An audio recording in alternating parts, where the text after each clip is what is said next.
কারণ কালকে আমরা টেবিলে তরমুজ সাজাইছি, তুমি মানে নিয়ে পুরাটা তরমুজ কিভাবে ফিনিশ করে ফেললা।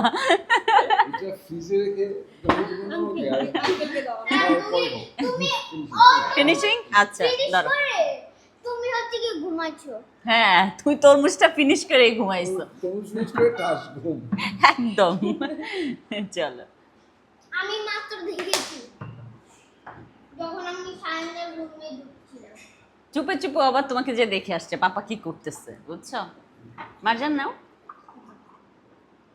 এই টাইমটা আজ যায় না না শুভ। ওহ, মাম্মা এই সাউন্ড নাই কিন্তু টিভিতে।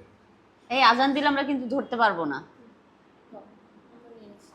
পিজা নাও মা, শুভ পিজা নেবে একটা? তোমার মেয়েরা বানাইছে, তোমার ছেলেও বানাইছে, জায়ান আর ইয়ে মিলে, মার্জান মিলে। ধরো জানি পাই না। তবে ঘরে বড় মেয়ে থাকলে এটা একটা ভালো, বুঝছো? নিত্য নতুন কিছু। না আমি খাবো না, আমি পিজা খাবো না। না পানি দিও তো আম্মা। হ্যাঁ